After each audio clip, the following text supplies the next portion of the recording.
E se eu te disser que a década de 80 foi a mais polêmica da história do nosso futebol, mas também a mais espetacular? Nós tivemos o surgimento de grandes rivalidades históricas, como a de Atlético Mineiro e Flamengo, a maior interestadual do país. Nós tivemos a afirmação de ídolos como Zico, Careca e Renato Gaúcho, além, é claro, de grandes campeões. Essa década foi insana. Bem-vindos ao HDJ Futebol Clube. No episódio 2 a gente finalizou os anos 70, a década de ouro do futebol brasileiro, que inclusive tá aqui no card. Agora vamos para a década de 80, a era que definiu o que a gente chama de Brasileirão. De 1980 a 1989, cada final foi um espetáculo. Vamos reviver o drama, a glória e as campanhas dos grandes campeões. Prepare-se para a era de Zico e das grandes finais.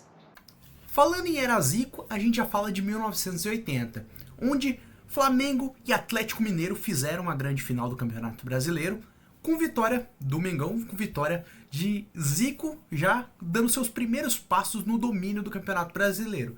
E nesse jogo ali nasce uma das rivalidades interestaduais mais fortes do país até os dias de hoje. É só perguntar para alguns dos torcedores dos dois lados que você vê que a história ainda não terminou.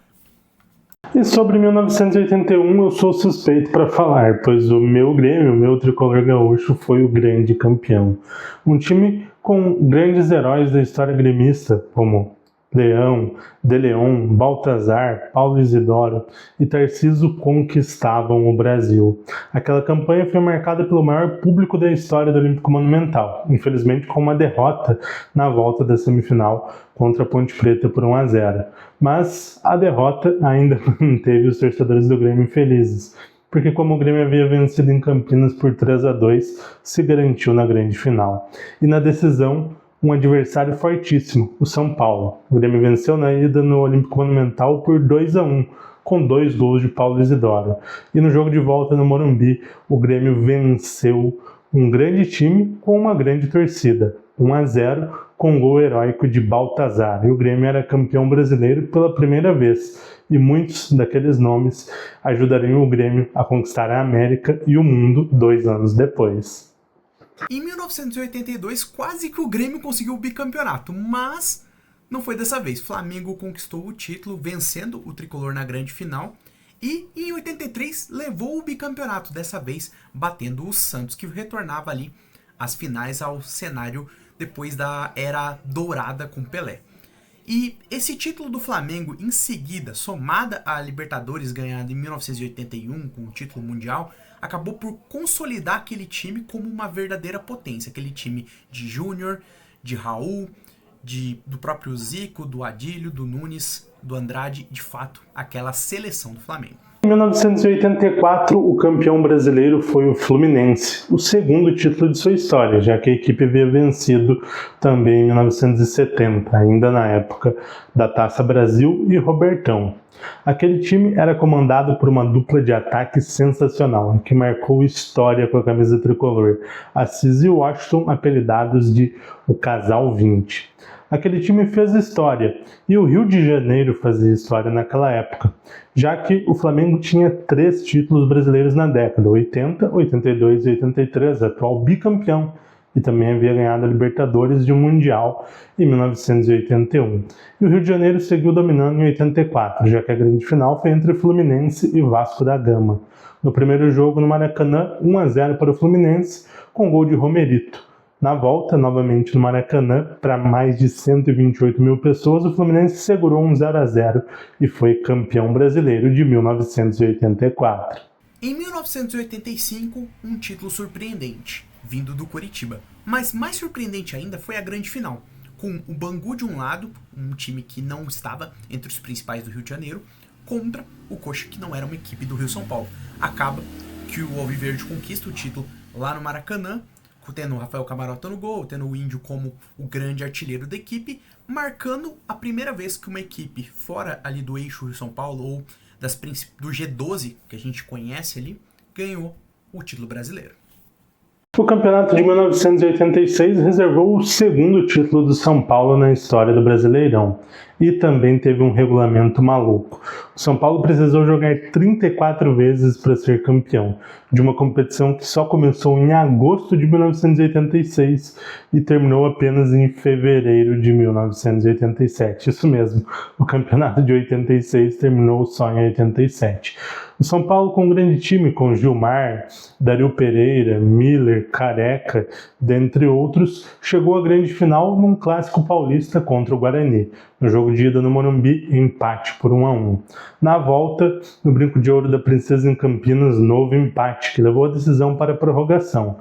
Na prorrogação, o Guarani vencia por 1-0. Todo o jogo já estava ali 3-2 para o Guarani. E aos 14 do segundo tempo da prorrogação, Careca empatou e levou a decisão para os pênaltis. Nas penalidades, o São Paulo se sagrava campeão brasileiro mais uma vez. Vamos agora para o 1987, o campeonato mais polêmico da história do futebol brasileiro. 87 do Flamengo, 87 do Sport. Vamos desvendar um pouco dessa história. A confusão ela começa em 1986, com o Campeonato Brasileiro que o Kelvin acabou de descrever e que termina apenas em 1987. Ou seja, a credibilidade da organização do evento, da CBF, já não era muito grande. Aí a CBF simplesmente deixa de organizar o Campeonato Brasileiro. Fica na mão do Clube dos 13, um clube ali de clubes literalmente, unindo as 13 principais torcidas do país, vamos organizar o Campeonato Brasileiro. O Campeonato Brasileiro foi dividido em módulos, num estilo parecido com de divisões, com esse campeonato sendo chamado de Copa União, e o módulo verde vencido pelo Flamengo e o módulo amarelo vencido pelo Sport. O problema está no regulamento da competição. O Flamengo, como ganhou o que seria uma primeira divisão, o que reunia as principais equipes, as equipes de maior expressão, se declarou como campeão.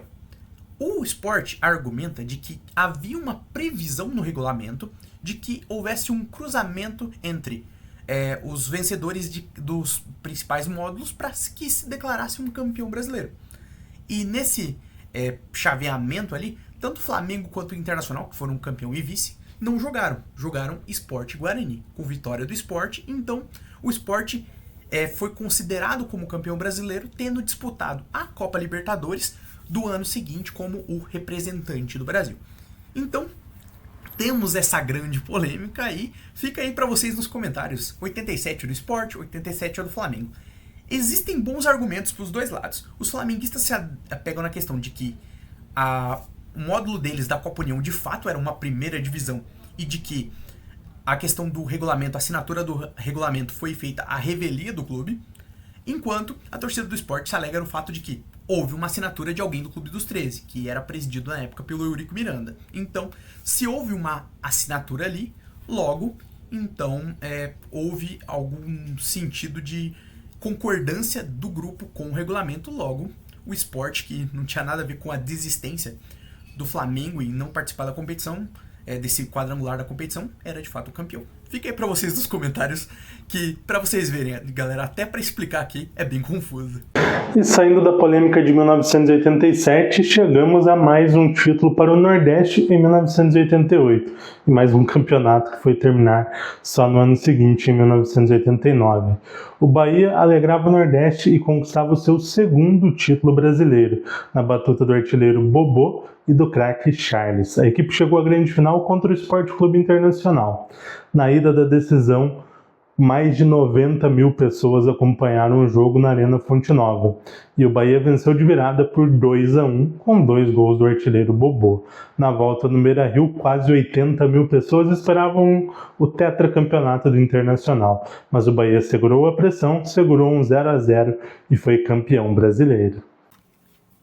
Enfim, a festa cruzmaltina. O Vasco conquista o último título dessa década, o título de 1989, frente ao São Paulo na grande final, tendo Sorato e Mazinho como seus grandes protagonistas. O Vasco fez uma campanha sólida ao longo da competição e leva o título conquistando seu bicampeonato dentro do Campeonato Brasileiro, fechando uma série de grandes títulos, de grandes conquistas e de principalmente uma década muito vitoriosa para os cariocas, com títulos do Flamengo, do Fluminense e também do Vasco.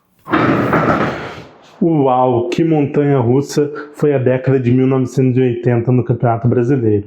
Nós vimos desfilar por aqui craques como Zico, Júnior, Leandro, Adílio, Andrade, Careca, Adriel Pereira, Miller, Renato Gaúcho e vários outros. Nós vimos o primeiro título do Grêmio, o primeiro título de um time paranaense com o Coritiba, uma final carioca com Fluminense e Vasco e o Tricolor sendo campeão.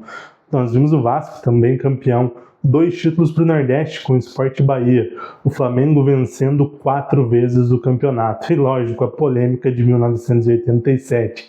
Cara, essa década foi surreal. E qual o momento mais marcante dessa década? Acho difícil escolher um só, mas pra vocês, comenta aí o que mais marcou vocês, se vocês já eram nascidos nessa época, ou que marcou os pais, os avós de vocês, o que vocês mais ouviram, se já viram nos vídeos, em livros, em DVDs da época, como vocês pensam sobre esse momento histórico do nosso futebol brasileiro.